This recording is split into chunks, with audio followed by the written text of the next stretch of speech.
चुरू से बड़ी खबर का रुख कर रहे हैं। आपको बता दें कि एक रहस्यमय तरीके से जमीन धंसने का मामला चुरू से सामने आया है और यहां पर बड़े अजीबोगरीब तरीके से जमीन धंसने का यह मामला सामने आया। 60 फीट की दूरी पर 50 फीट गहरी जमीन धंस जाती है और अचानक से जमीन धंसने से इलाके में दहशत का माहौल बन गया। लोगों में सवाल कि आखिर रहस्यमय तरीके से जमीन कैसे धंस जाती है।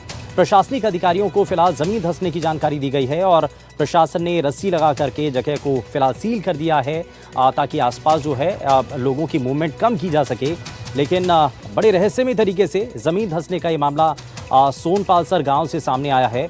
चुरू से जानकारी है जहां पर 60 फीट की दूरी पर 50 फीट गहरी जमीन धंस जाती है और इसके बाद लोगों में सवाल कि आखिर जमीन धंसने के पीछे कारण क्या है, वजह क्या है, कैसे ये जमीन अचानक से धंस जाती है।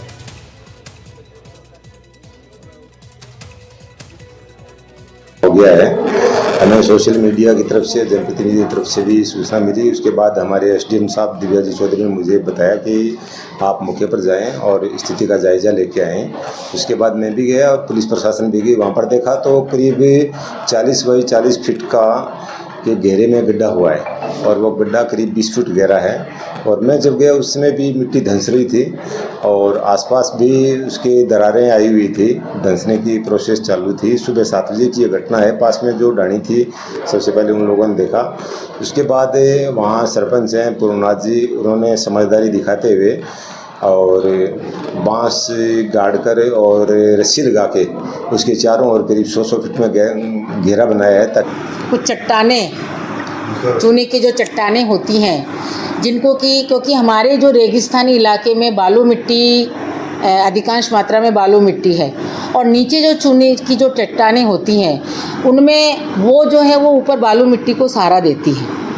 लेकिन जब पानी की मात्रा भूमिगत अधिक मात्रा में चली जाती है तो वो जो चट्टानें जो होती हैं वो उनके अंदर जब पानी का भराव होता है तो वो फैल जाती है और जो बालू मिट्टी है जिसको नीचे चट्टानों का सहारा मिला हुआ था। डिप्रेशन सामान्य तौर से वहाँ बनते हैं जहाँ एलुवियम के नीचे किसी प्रकार की सोल्यूबल रॉक्स हो।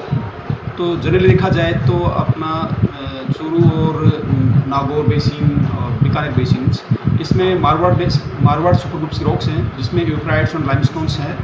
तो लाइमस्टोन के अंदर जब हावी रेनफॉल्स होता है या एलुवियम पे हावी रेनफॉल होगा तो बरसात प्रकोलेट करेगी। कारणों पे अगर विचार करें तो जो सबसे बड़ा एक कारण नज़र मुझे आता है वो अत्यधिक भूमिगत जल का दोहन है। उसकी वजह से इस तरह की घटनाएं होती हैं।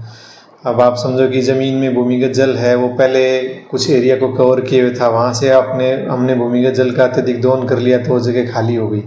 उसकी वजह से ऊपर की मिट्टी है जो नीचे धंसने के मामले ऐसे सामने आते हैं।